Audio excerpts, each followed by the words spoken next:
There you are. Morris O'Neill again. Welcome to my channel, Erotic Scribbles, where I am reading extracts from my collection of shorts by the same name, Erotic Scribbles. This book should be on everybody's shelf, no doubt about it. And it's only available in hard copy from my webpage, www.maurice.ie.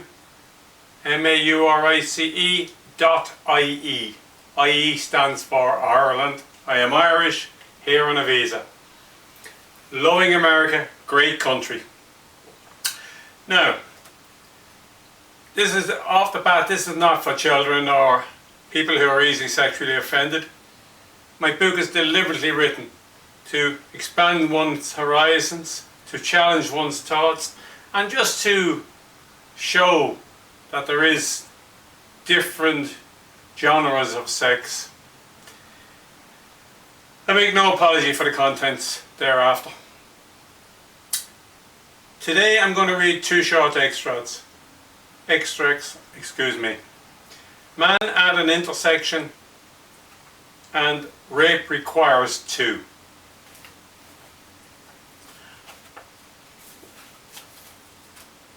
Let me begin.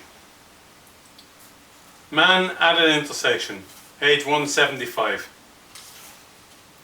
So there he sits, freshly showered and draped in a towel, while the computer is cranking and squeaking its way into life. Night is cresting to the call of day, and soon daybreak will resolve the impasse. He sits in the front room where the red carpet has long ago faded. His shoulders are hunched and his expression pensive as he tries to collect his thoughts. An old battle is reoccurring in his mind. Sensuality was once again attacking sensuality. The pleasure of the present was being soiled by the accumulated emotions of the past, trying to lay a foundation of stones for the future. Through the window and down the street, he could see Hoppy the hunchback baker skipping his zigzag path towards the shop. He knows now it must be approaching 5 a.m. A brief smile shimmers across his lips. He could set his wristwatch by Hoppy's 60 hops a minute, and as quickly he is pulled back to his original thoughts. This morning his thoughts are not good company. Thoughts, he rationalizes, can be so cruel when fed by reality alone. He sees her plainly in his mind's eye, her wrinkled warm face and smile and womanly body. This mother of four who does her absolute best to give each child their individuality, humanity and happiness. Their affair has been ongoing for 6 months now and has reached the intersection where lust wanes to emotions and expectations grow towards commitment. He knows the next intersection is where relationships are formalized by contract. Their courtship is developing into something more serious than he ever foresaw. He senses it approaching like rain. He sees it as if he is the pilot of a helicopter hovering over a highway of love, mapping its intersections, leading to matrimony. Already he can feel the barbed wire being wound round tight around him, the spikes penetrating his flesh.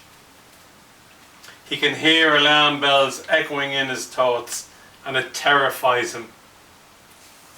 He hates it, like he hates the erosive trap of time. He wants for himself and all his friends a body made of bronze, sculptured in the form of the gods, that would last 1,000 years.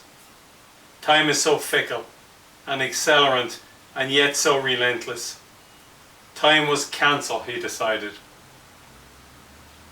He wonders if Faina is at home churning the same thoughts.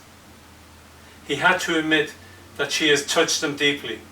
Yes, she has wedged herself into his daily thoughts and sometimes carries into his sleep.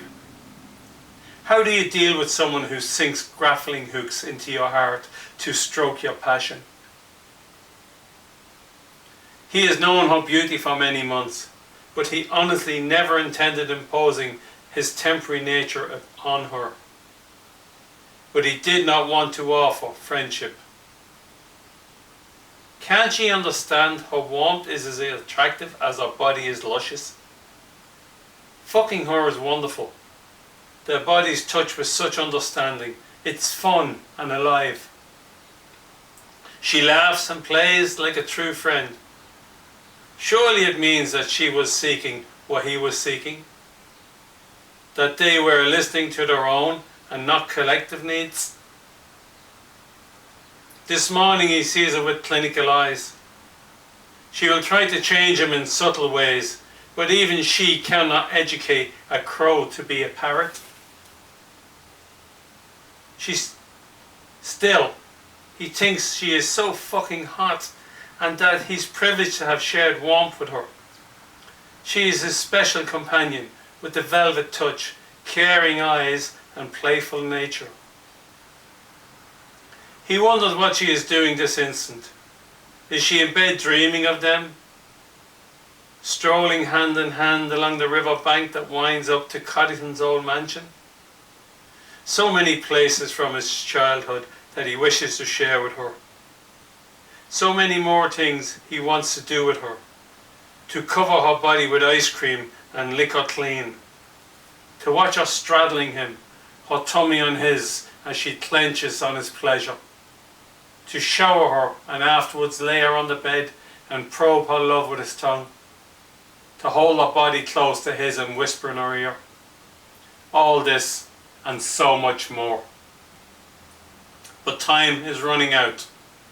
Reality and common sense strike cold fear within him. Sometimes he thinks that destiny should not control us.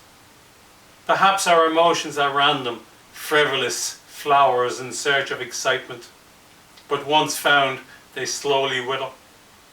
Or maybe we secretly strive towards danger in search of challenge. But can that be so?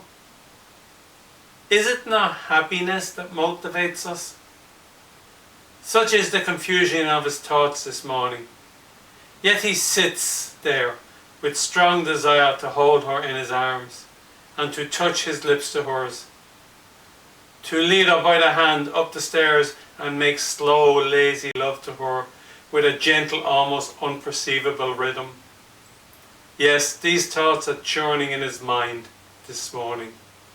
The urge to love, honour and flee. Wow. Deep enough, huh? A man in trouble with his own thoughts. Man at an intersection. And what do you think? Is he a bollocks for even having them thoughts? What does he think a woman is for anyway? Indeed.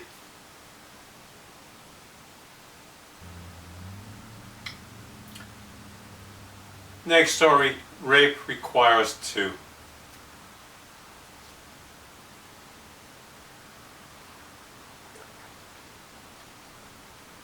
Read a feminist blog titled Anti-Victim that drew an analogy to a policeman being asked for directions and the similar message that a woman dressed like a slut emits.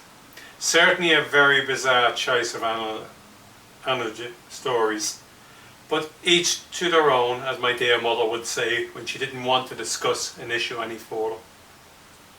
However, that article got me thinking. While working in Yugoslavia, my colleagues, both male and female, had a single word for an excessively provocative dresser. They called them jebi gosa, which literally translated means fuck calling. But the fuck calling slut and policeman do have something in common. In our society, the clothes we wear do make statements, and uniform are the fabric code of civilization. We identify clothes with participation. White sneakers, shorts and towel over the shoulder, and you're instantly a tennis player. the white explorer hat of an American postman, the wing jacket sleeves of a pilot, the policeman's laden belt, the soldier's khaki boots, the crisp expensive sheen of a politician's suit. Well, let's not go there. The list of associations is endless. A nurse's uniform. And when you present yourself in an outfit that befits the occasion, be damn sure that sooner or later you will successfully convince someone. But seriously, there is a reason why Mormons, Muslims and Jews clad their women to obscurity in sexless, nondescript clothing. They understand that in a situation of plunder, a man will choose the ripest fruit, so they wrap their women's sexuality in sacks. But rest assured, their women are nonetheless beautiful behind bedroom doors. In mainstream America, society people dress with a degree of decorum, usually in practical, warm, functional clothes. Invariably, the slut provocateur with her micro mini and little else will surface, but they are usually a teen to early 20s and single.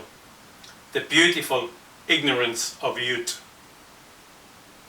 A woman cresting her 30s by virtue of experience and self-awareness will gravitate towards elegant, I bet with a sexy flair for those special occasions. Her slut outfits will be neatly folded in the bottom drawer under her vibrator. Professional night walkers dress like sluts for a reason, and I'm the first to admit that prostitution provides a valuable service to socially inept males or those whose partners use sex as a control mechanism. Any regular girl, whether through naivety or sheer folly, who imitates this fashion must realize that they are sending out the same signals to testosterone pumping males. So while I offer no justification whatsoever for rape, I can nevertheless understand why it's sometimes there is always some pervert who feels socially aggrieved and willing to indulge his urge through violent understanding. Likewise, if you visit nightclubs and such places where alcohol, drugs and thumping music mingle with darkness, you will feel a surge in your primate urges that, if left unchecked, can get out of control. Rape is insidiously ugly, make no mistake. It forever scars and can spoil a life. There is no excuse for rape, but there are situations where a woman should, but a girl can't understand that her sexual power display can be a catalyst, like bait on a hook. On occasions I have observed my brother suggesting that his daughter change before going out, only to be shot down. This is how all the kids dress, he would be told. It occurred to me, in her youthfulness, she couldn't distinguish between provocative and attractive. And that is understandable. Unfortunately, a teenager quickly learns that the more she shows, the more attention she receives, and flattery easily trumps sensibilities of youth. Also, a father is not the best placed to tell his daughter how to dress. His opinion is provocative, but not supportive.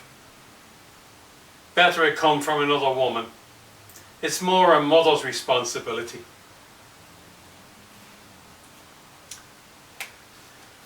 And that, my friends, was Rape Requires Two.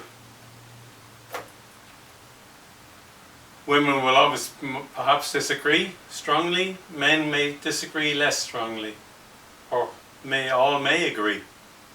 Where do you stand on the issue of being provocative? Is it enticement? Certainly not a right. Okay, thank you again for joining me. Remember, the book is available in hard copy and wonderful to have on your shelf. And available only at the sign there, www.maurice.ie. or even try some of my other books.